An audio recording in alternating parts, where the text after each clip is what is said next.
3 years, I've been trying to expand what the documentary photography genre means to me.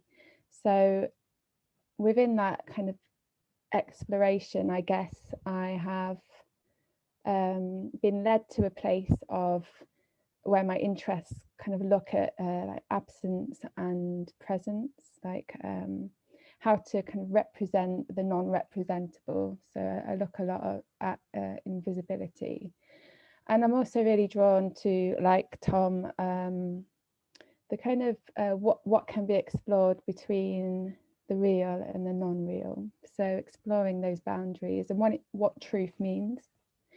So I basically, within the residency, I kind of worked on a project or an idea that's kind of connected to my larger body of work, which is called Are You There?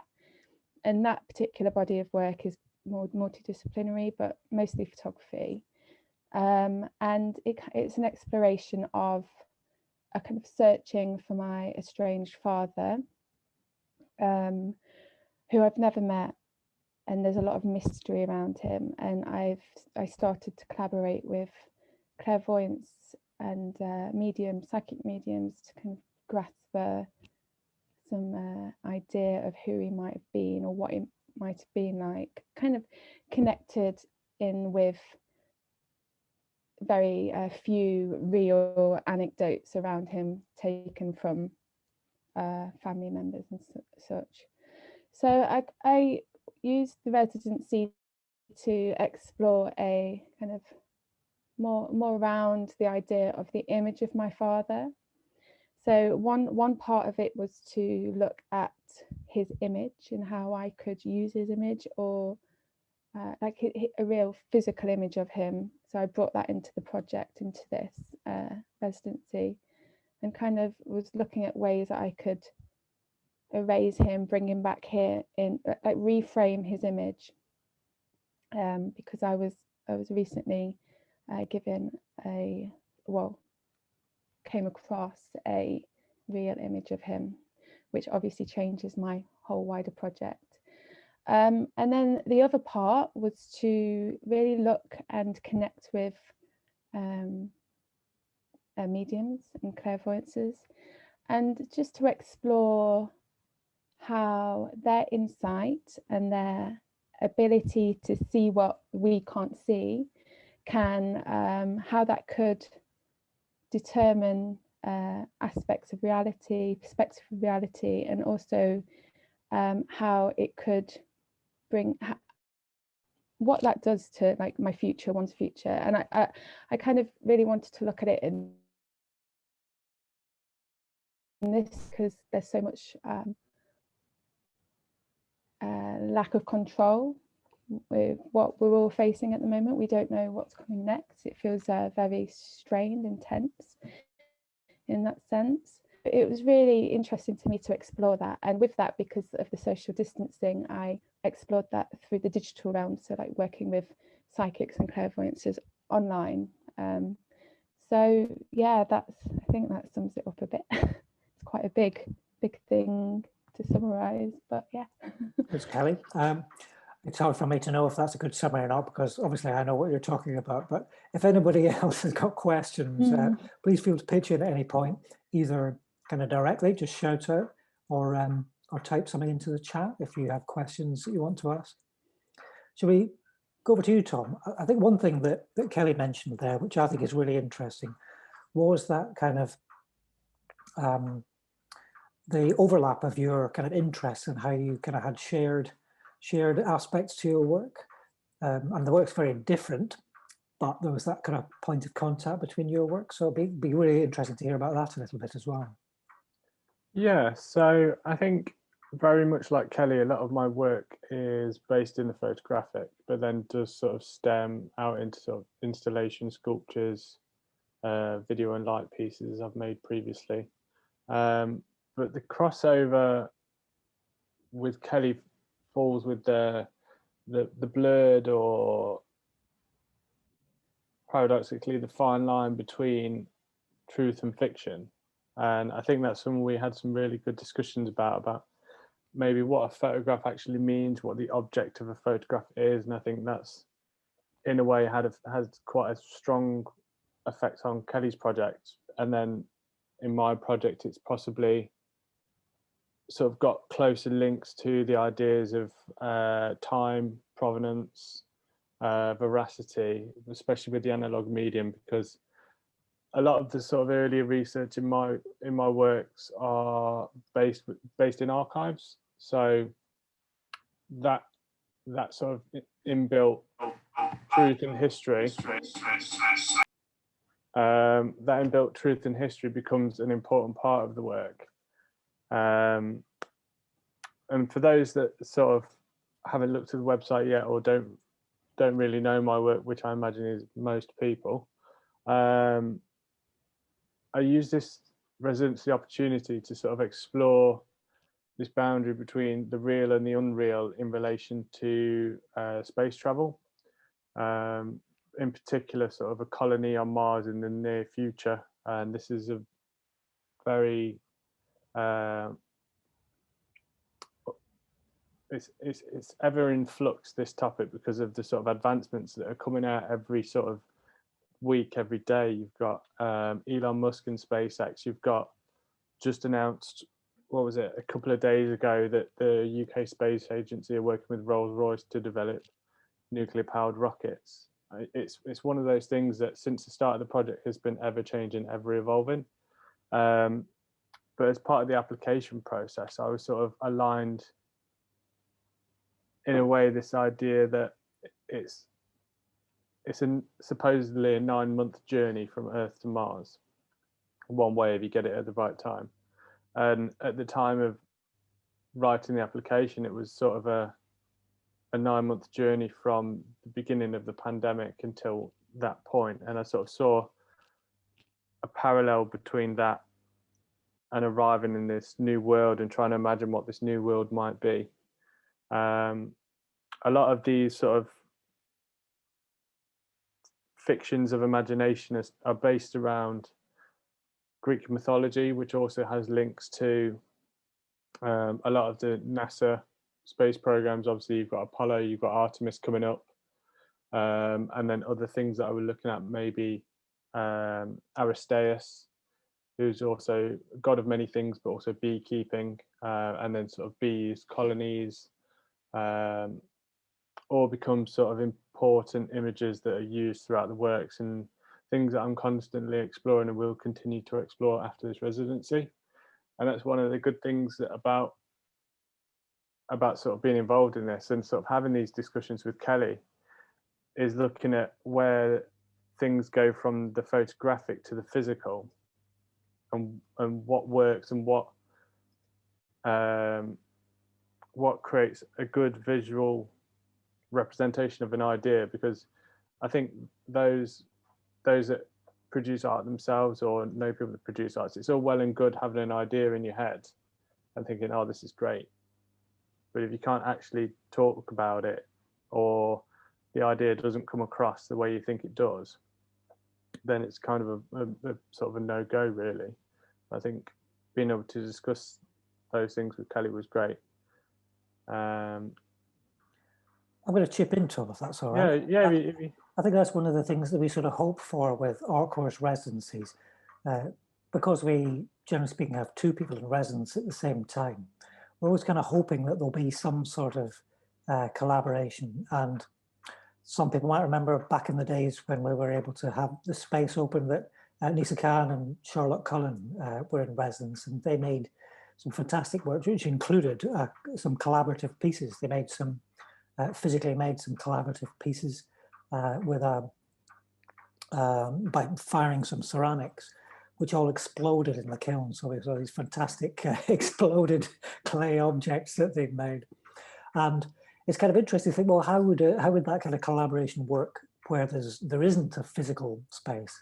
Because your residency's kind of switched from physical to online, potentially back to physical at one point, and then back to online.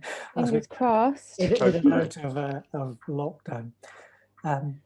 But so, you know, from our perspective, I think it's really good to see that kind of potential for for exchange is something that has been good for from your perspective. I suppose the other thing that that particularly occurs to me about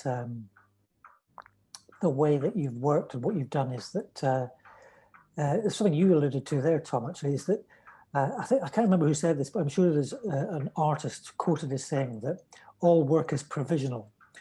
So there's this sort of idea that you're never really quite going to resolve anything. And when you do resolve some work, if you look back on it after, I don't know, a year, maybe even just a month, you probably think, well, I could have done something different with that, or maybe I could incorporate that into some future work. And that's kind of, I guess, part of what you're doing as well, Kelly, isn't it? In that there's kind of continuation of from the piece of what you were previously doing into this kind of new body of work. So there's just like a line through the work, which is kind of, I think, what artistic practice is all about, rather than kind of, I've done this piece of work and now I'm going to do this piece of work. It's quite characteristic of artists, I think, that you're following themes through constantly. Would you agree with that? I think that all through our residency, I think what was very apparent was that it was always a conversation and between me and Tom. And even though our subject matter is very different, the way we work, I would say, has strong crossovers. So the conversation was like really important to us, and even through to this digital exhibition and hopefully the physical exhibition, that conversation, we wanted to continue that conversation through curation or through display. But with my own work, I think I came to a point some time ago that I'm not really looking to conclude the work, just wanting to have an exploration. And as I go into the work and I ask questions, it just leads on to more interesting ways to work, essentially. So it's quite frustrating, because there is this thing as artists, I think we want to be able to say, oh, that's done now and we can move on to something else. But with this particular project, with mine, it's very personal as well. So it's kind of very unpredictable when and if it will have a finishing point. I thought it would be when I discovered the picture of my father, because that's when his image would be present. But actually what that's done is just opened up a new room into a new install piece, an idea. So what about you, Tom?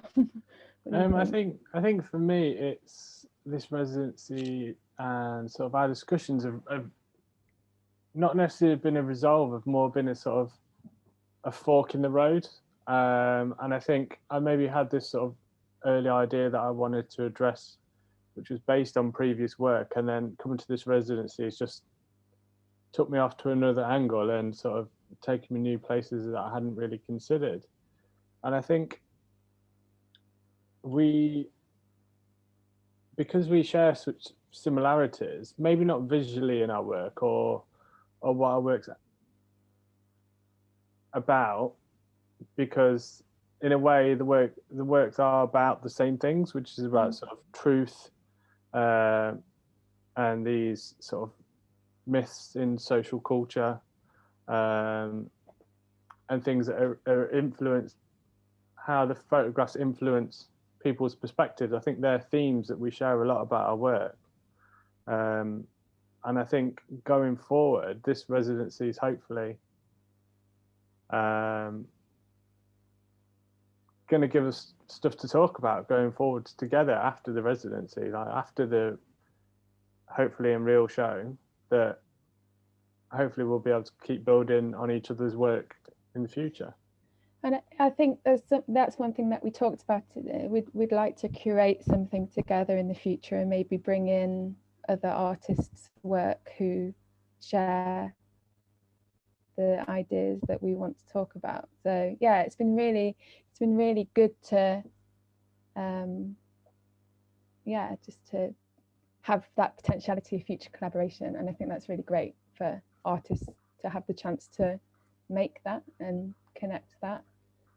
Great. Well, that's a kind of unexpected benefit, I guess, isn't it, from that process.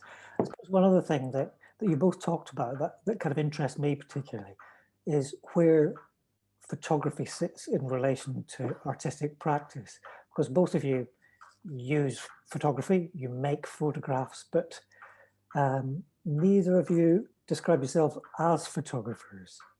You both say things about kind of coming from a photographic practice and so on. So where does photography sit, do you think?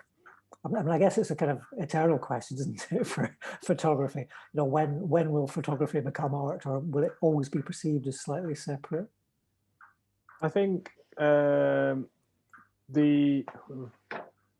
started now. I feel like I've put my foot in the water too early. But I think for me, I'm sort of educated in photography, sort of degree photography.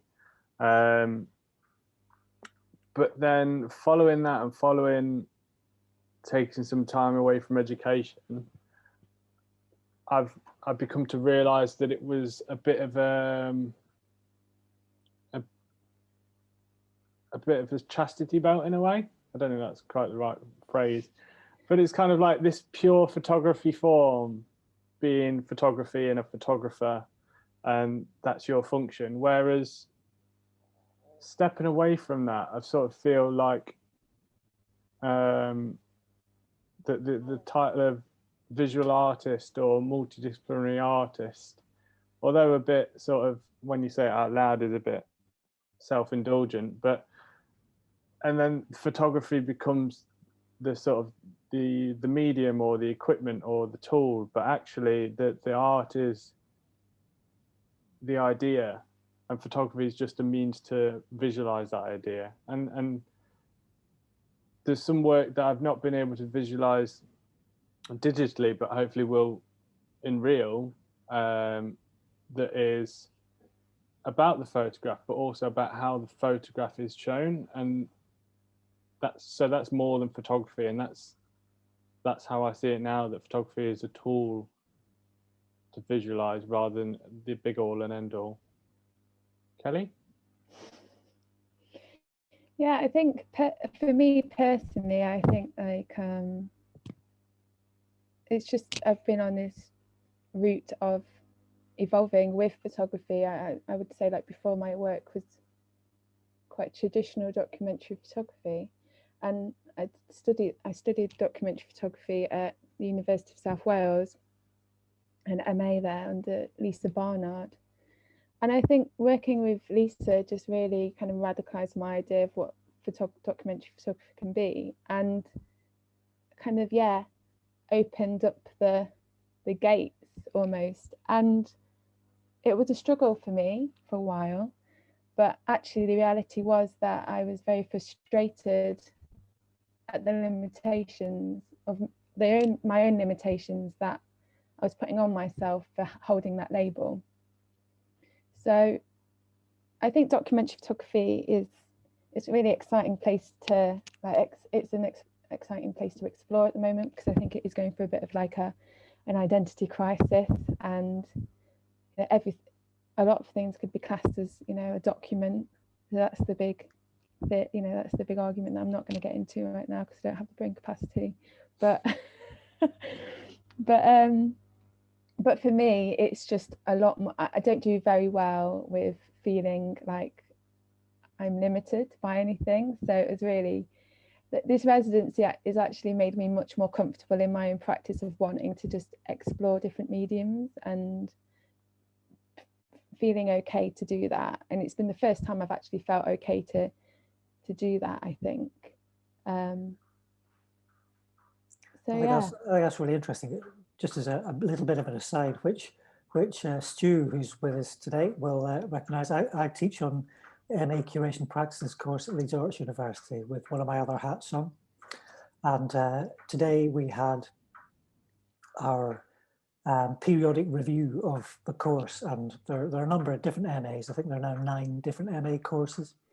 And one of the things that we were talking about in this periodic review with people across the MA courses was this sort of idea that we weren't really talking necessarily about interdisciplinary practice or cross-disciplinary practice. So, you know, being either between two practices or doing a bit of each of two practices. But we're actually probably talking about transdisciplinary practice, you know, something which kind of transcends any discipline at all.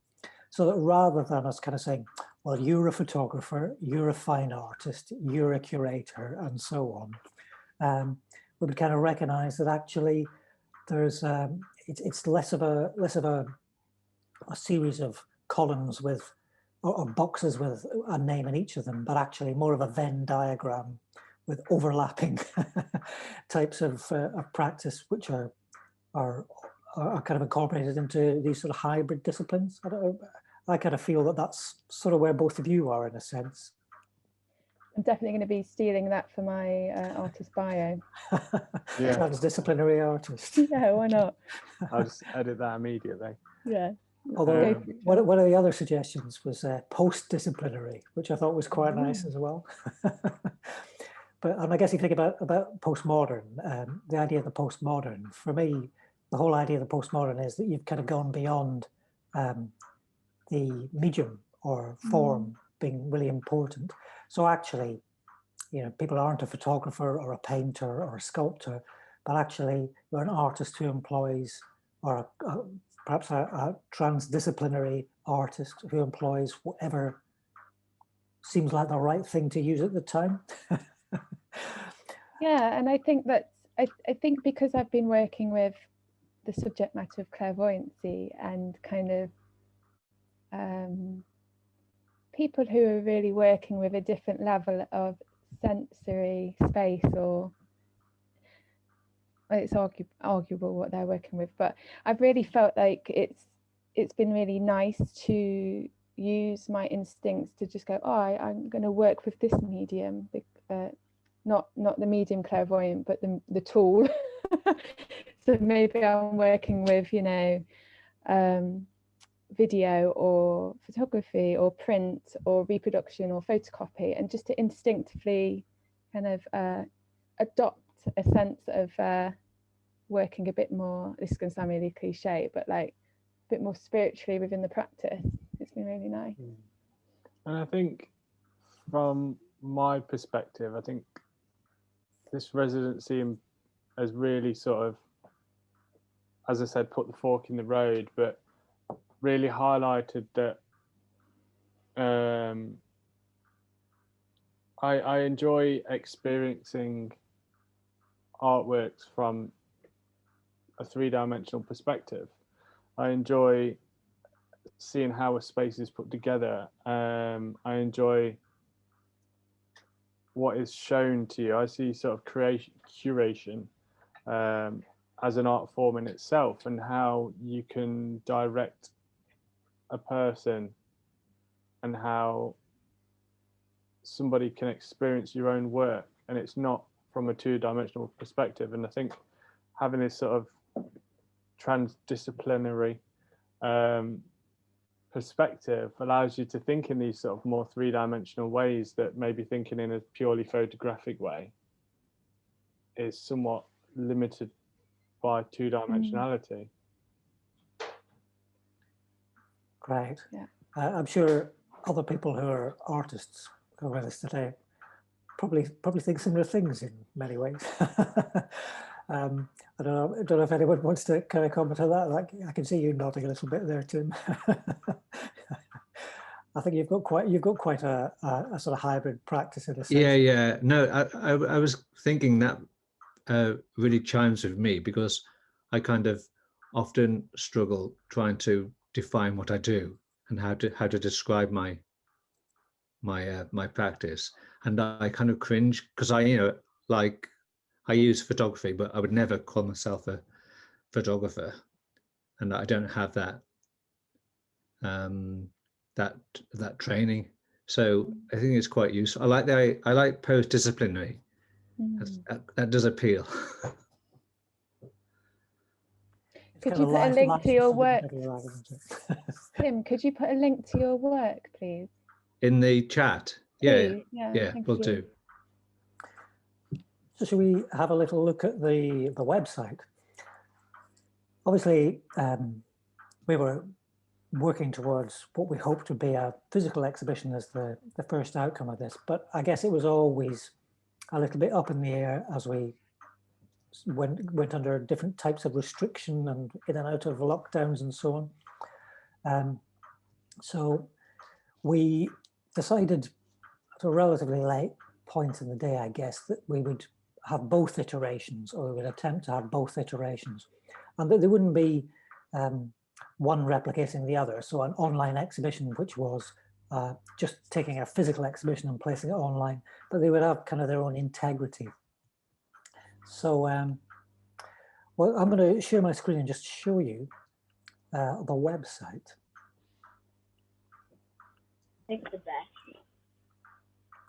And ask you just to talk a little bit about it, Tom and Kelly, as we go along. So here we are, you can see, well, so I'll just briefly describe the structure of it. So it's, although you can't see the join in the middle, it falls into two columns with Tom's work on the left, Kelly's on the right. So should we start with yours, Tom? And maybe I'll just move around the page a little bit and you can describe the images and what they're all about. Yeah, so if we start at the top, there's some experiments based from the Rolls-Royce rockets development program, sort of post-World War II. And that was me sort of exploring this idea of the archive, provenance, and how would you believe that this historical document is true, constructed or has been edited in some way over the period of time from when it was created, which is quite an interesting one because, like I mentioned earlier, sort of Rolls-Royce are teaming up again to get back into space, and I thought this was quite a poignant moment, and actually something that I didn't know about until not too long before the residency. So I'm glad I got to explore this. And the reddish pink colour is based on some of the colour photographs within the archives, which, if you can imagine, from the sort of 60s maybe, haven't kept very well, and have sort of taken on this magenta tone. And so I was just sort of exploring, playing with that, creating collages of different sort of components and structures, this sort of fantastical, non-mechanical, non-real image that I was playing with. Okay, and then below that one we have Artemis, which is the namesake of the sort of the next NASA mission to the moon and beyond. This was fortunately just, if George is still here, give a shout, George, if you are. Hello. There he is. George assisted me very last minute on a photo shoot at the Derby Museum, so thank you to Derby Museum as well. Sort of, when was it? Second lockdown. I'd planned to go in and shoot a few sort of images, but then they announced it and I had to get in within sort of a day or so, and sort of George stepped up at last minute, which was really great. But I was particularly interested in how this photograph functions from a photographic point of view in a way. And I had some really good discussions with Kelly about this, about you look at that and you don't quite know whether the owl is alive or dead.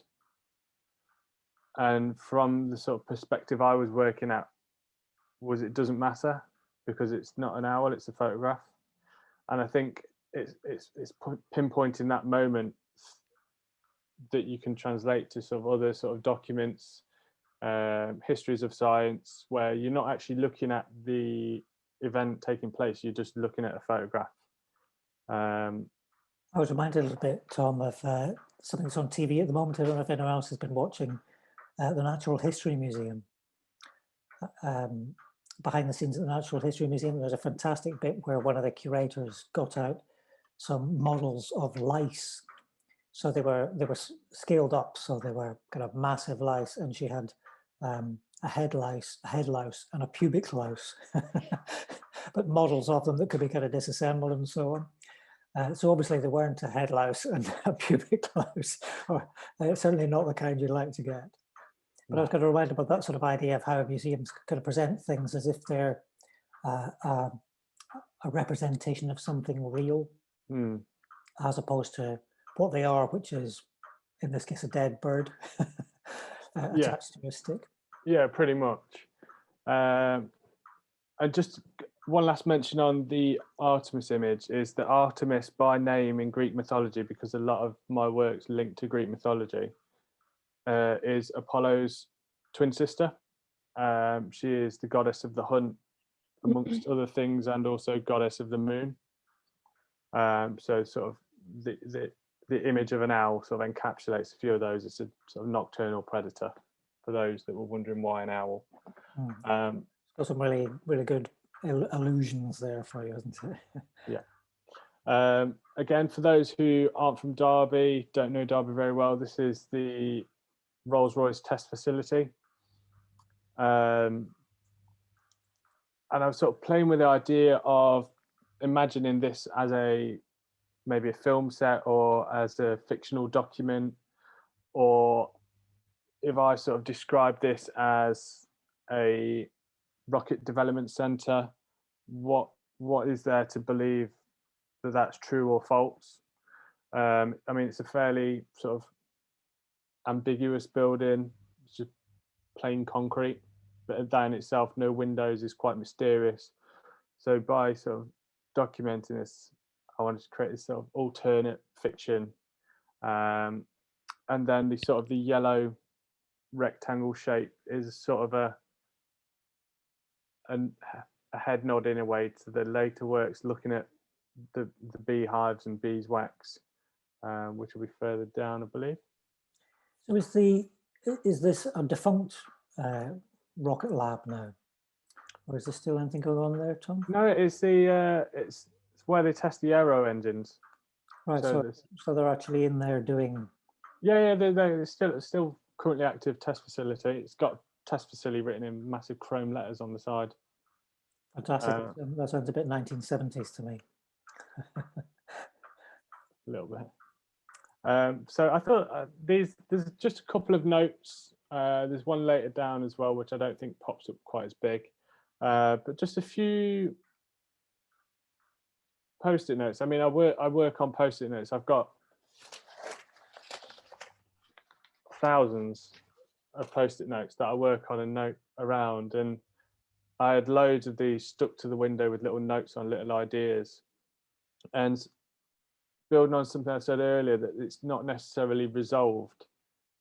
I didn't want this to be a resolved digital exhibition where everything was perfect. I wanted it to have little notes, little cues, that there was ideas still sort of developing, ideas still sort of to finish. But this was sort of based on my research of looking at bushcraft and starting fires with woods and sticks, thinking about this new colony on Mars. How would someone create the first flame? And again, with Greek mythology, you've got the idea of Prometheus, who sort of stole fire from the gods, and in a way the fire represents sort of more than fire. It's sort of technology, it's sort of life in a way, and that's what I was sort of playing with, this idea that I use again later in the sort of in the body. What else is there? And then this was again me having a bit of a play. I'm still sort of not 100% sold on this image, but again, it's not a resolved thing, so I wanted to sort of include it, sort of building back from a more direct link to the original application of, we've spent so long in our houses that we've been essentially living off food shopping and Amazon parcels.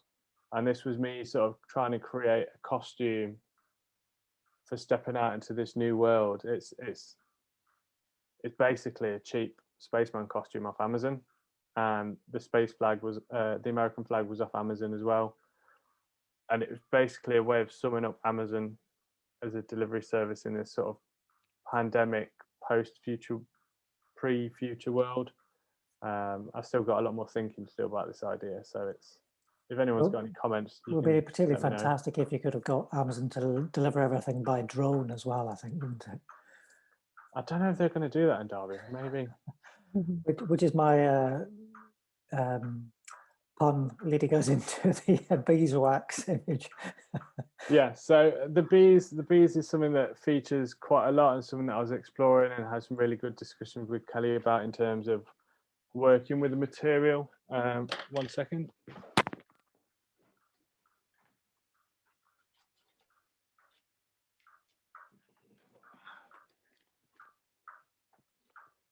So so these are the sort of the beeswax bases that are used for keeping bees, starting hives. And it was a material that I really wanted to explore structurally, and it just didn't, for one thing, it didn't work in photography, it didn't work two-dimensionally. Scroll down to this image, Tom. Yeah, perfect. And one thing I thought about it, when it sort of chopped up, it felt kind of card-like. And then you can sort of play with different ideas about fragility of the house of cards, the fragility of a colony on a new planet. Also with some species of bees, if you try and move the hive or move the colony and you move the queen, then quite often the colony will fail or perish. So there's loads of different sort of things that you can read into with these sort of beeswax wax cards that I was sort of playing with. And I think, again, that's an idea that's probably not fully resolved, but as it stands is heading in the right direction. And as I previously mentioned, it's linked to Aristaeus again. What else is there?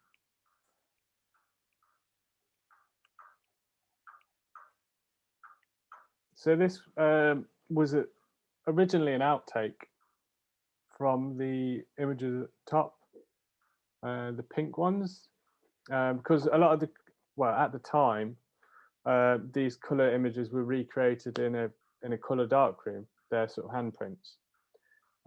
So by including this one, I wanted to sort of show a bit of the process, show a bit of a signifier to exploration and experimentation, rather than it being a polished image, a polished body of images.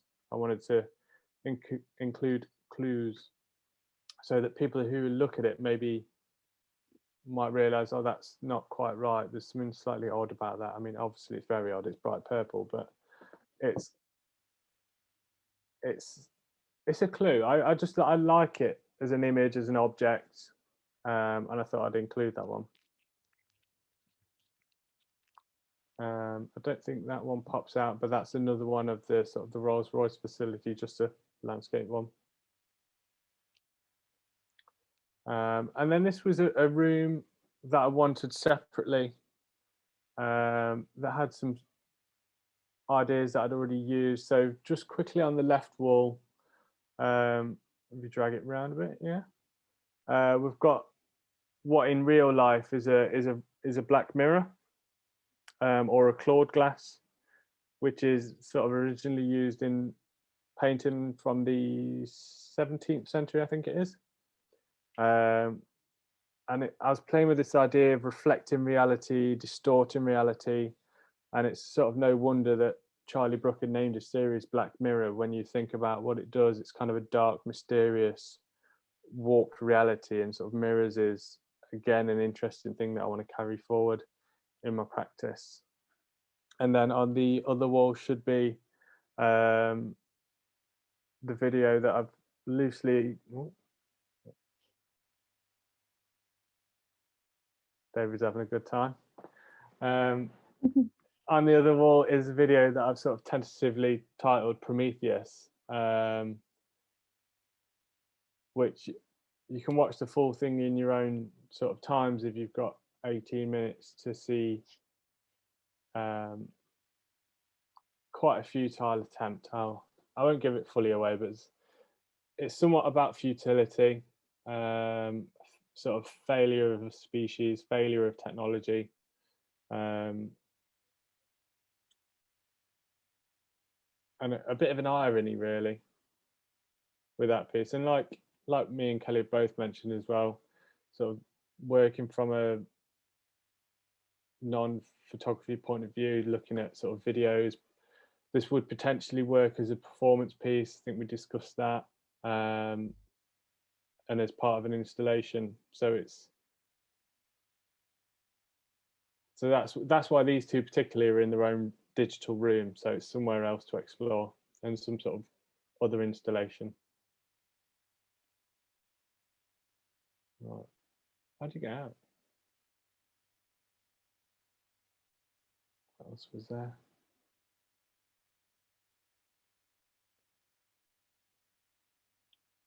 And then for a little bit of grounding, really, which is an idea I've played with previously. Is these visions that we all have, I imagine we all have, I should say, of what it's like on Mars or even any other planet, is mostly made up of what we've seen in cinema. What we may have seen a little picture on the news, but in reality, we've never been there. And this is the reality that we face, that dot, the slightly brighter dot in the middle is, I'll say was Mars, because the chances are by the time that light had reached the camera, it had already moved.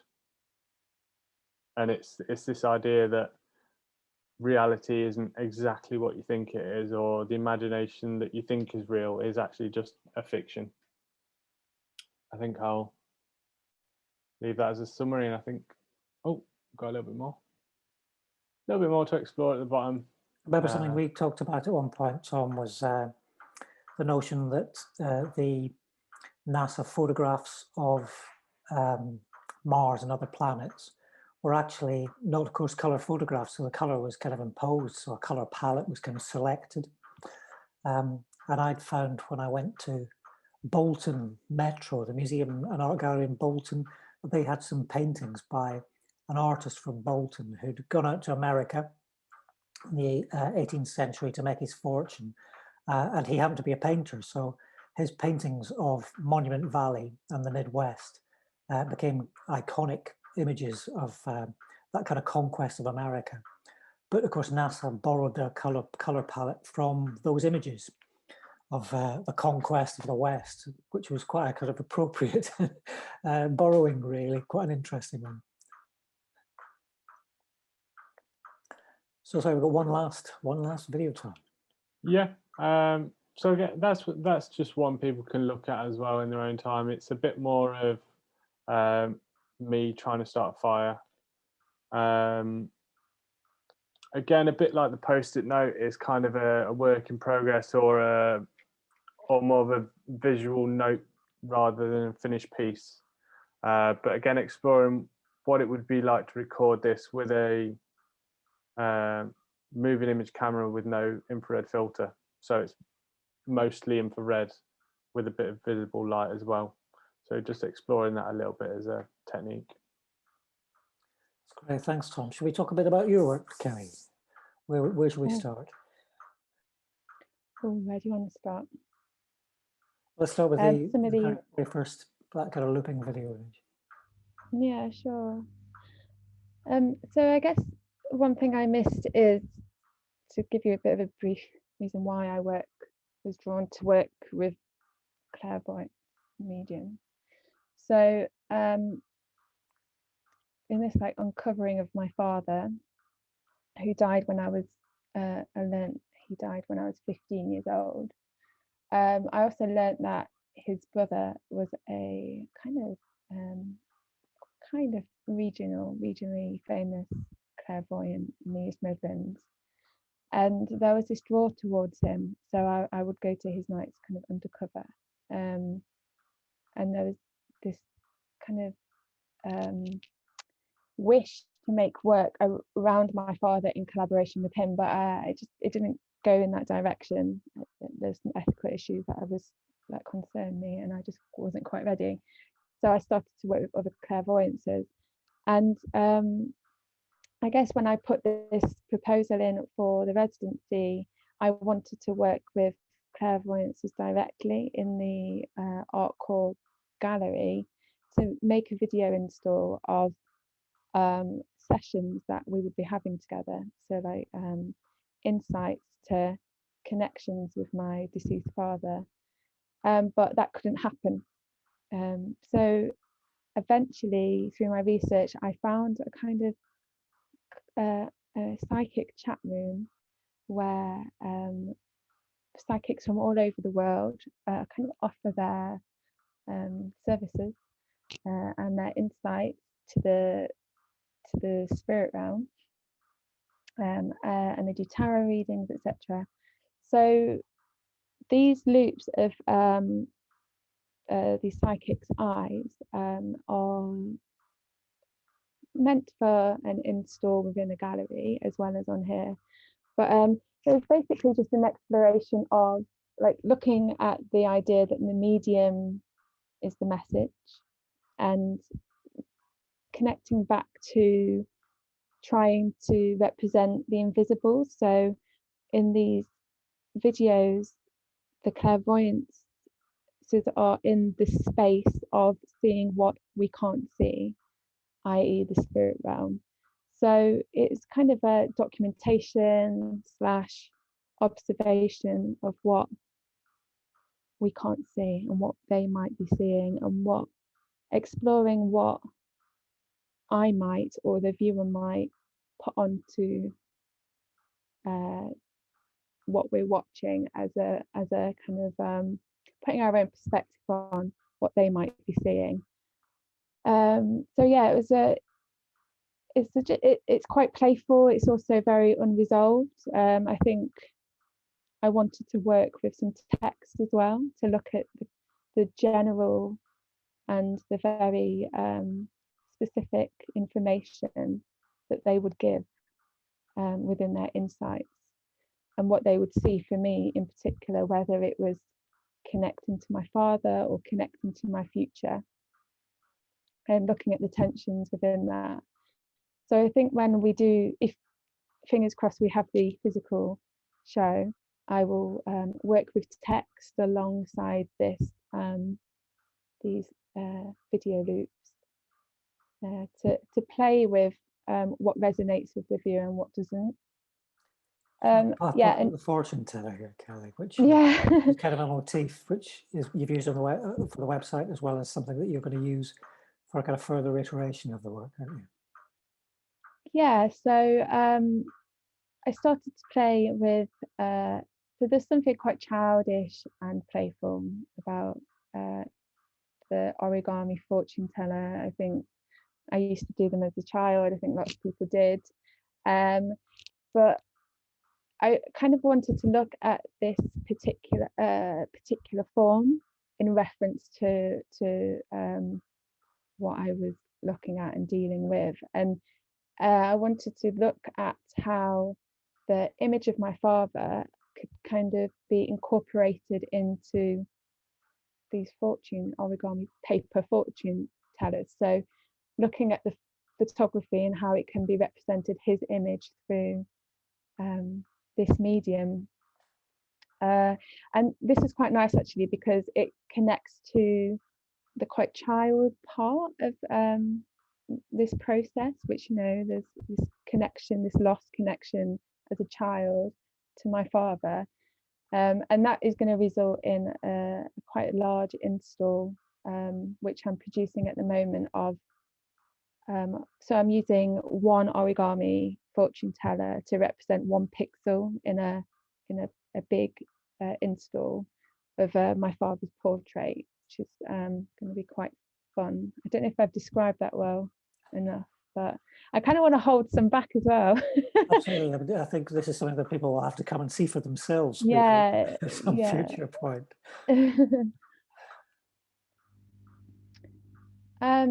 So can we just talk about the image first, because it actually Yes, opens to a bit of audio.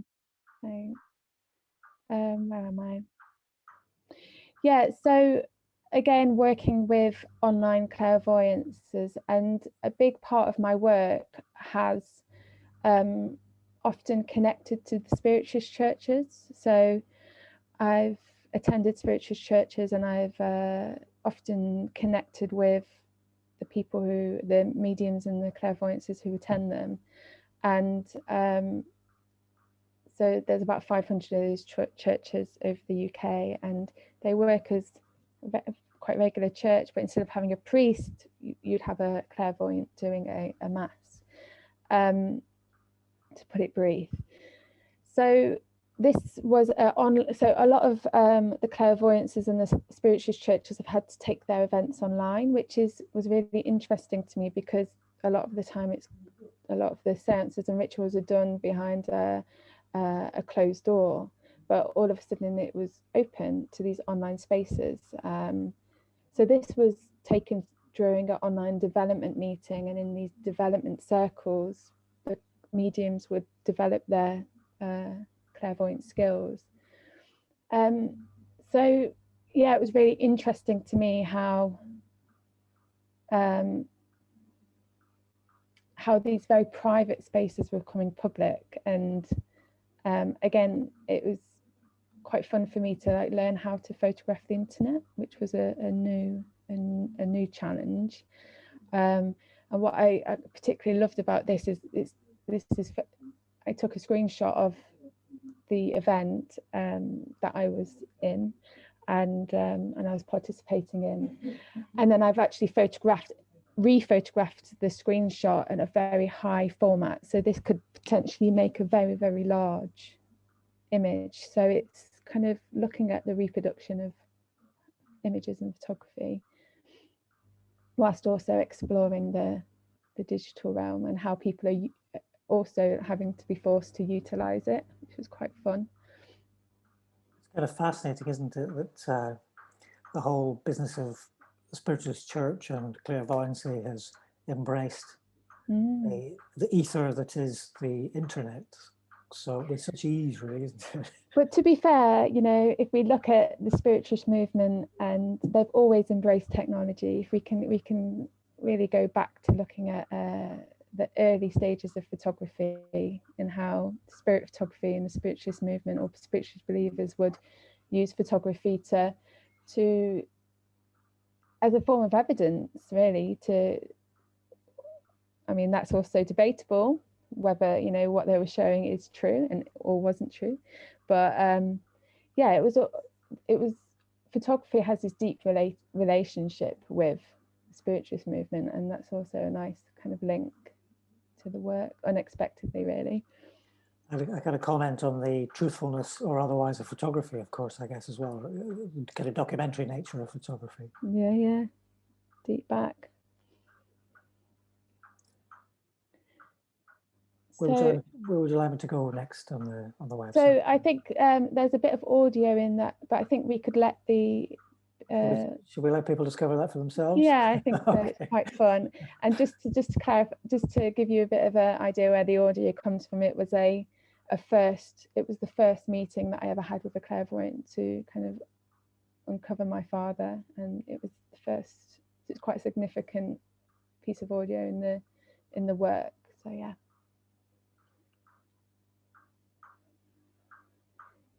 Yeah, so I like collaborate with a lot of different psychics with different skills, and this particular image is a psychic drawing, or a psychic artist's drawing of an interpretation of my father.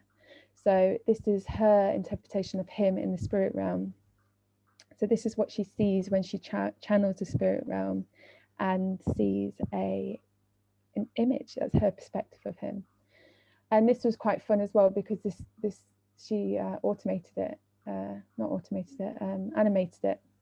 it to kind of bring this kind of ghostly, weird effect, which has always bothered me. I don't know why. I don't know if it's aesthetic. It's just something about it. It's so creepy.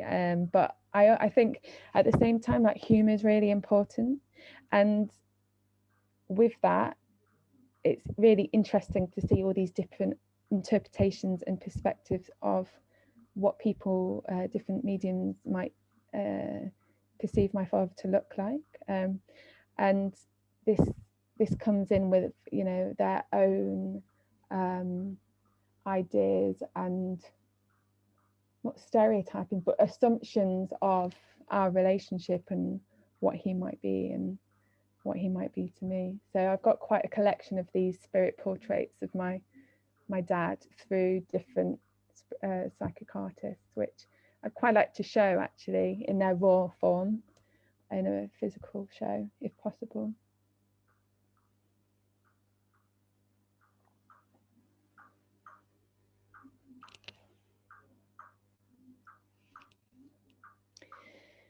Yeah, so let's have a look at this one.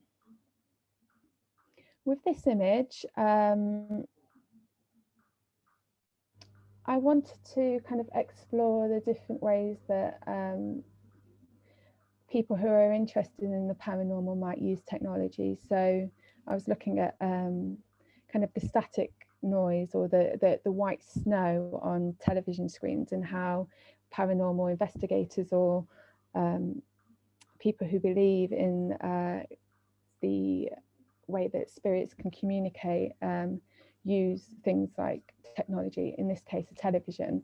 So when most people, you know, turn on the radio or they see like the static on the telly, they just retune the channel, or they turn it off. But there are some people who like really primarily tune in for this kind of experience, and they believe that they can kind of hear and translate messages from people who are dead people who are trying to communicate with the living world. I think it's called EVP, electronic voice phenomena. So yeah, for me it was just like trying to repurpose and reference the mediums that, or the way the items and the tools and the way the clairvoyances or the psychics or the paranormal investigators are already, the items that they're already using in their search for proving the paranormal is real. I wonder if the switching off of the analog TV signal will have any effect on that particular area of paranormal research. Does the digital signal do the same thing? Yeah. Or perhaps cutting off a line of communication by switching off the analog TV signal.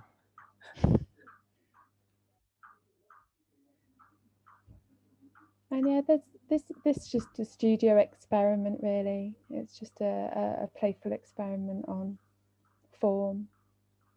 I don't really have much to say about that. It's just more aesthetic. And in the bottom corner, if you click the fortune teller, it takes you to my wider body of work, which is titled "Are You There?" and it takes you to the main site, and here you can hear more of a deeper background to the work and where this idea for the residency launched from. So yeah.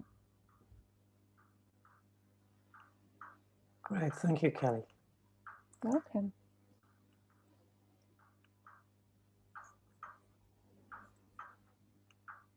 So I hope that's been interesting. If anyone wants to chip in, ask any questions, make any comments, please do. Just as you would in a normal preview, I suppose. So what you're having for your tea tonight or whatever it might be, sort of discussion that you would normally have at an exhibition preview. But if you've got any comments or any questions, that'd be great to hear as well. I hesitate to say, are you there? I'd like to ask Kelly and Tom how close the website we've looked at tonight is to how you might envisage the physical exhibition. Is it going to be a continuation of the residency, and it's going to develop, or are you going to, or have you kind of arrived at where you want to be at this point, and now it's going to be a matter of refining the work?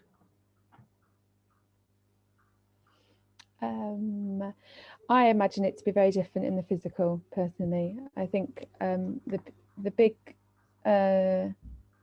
in-store piece that I'm making, which isn't shown on here, would be an experience in itself to see in the physical, and to go through the process of assembling it and creating it is going to be what I'm going to be focusing on until hopefully we can do a physical exhibition. But yeah, I don't know about you, Tom. What do you think? I think some of the visual elements are getting towards some sort of resolve, but as I mentioned earlier, a lot of the work, and why I don't necessarily call myself a photographer, is because I like to sort of orchestrate or direct how someone will experience the works. So I've got particular ideas in mind how I'd install certain things, which would sort of reveal or hide certain elements, adding more layers to how things can be read. I think during the residency, whilst Kelly was sort of exploring the monitor, I was sort of further exploring sort of monitor and CCTV work that I previously touched on. And then things like the Black Mirror piece would be visually the same, but obviously there's no sort of digital replacement for what a mirror actually does. And so the in real exhibition would be the experience of how I want things to be read or sort of interacted with, rather than just the two-dimensional visual.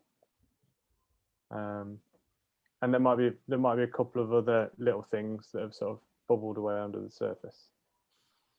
I think something we talked about at one point was maybe with my art history hat on, I kind of suggested the Nicola Burio essay, Post-Production. I don't know if anybody's familiar with that, but anyway, it's all a bit complex. But basically, what Nicola Burio says is that he talks about the artist as DJ or as editor. So actually, rather than being a creator of wholly original material, you are doing kind of what you're describing there, Tom, really, which is orchestrating a whole range of elements in different ways.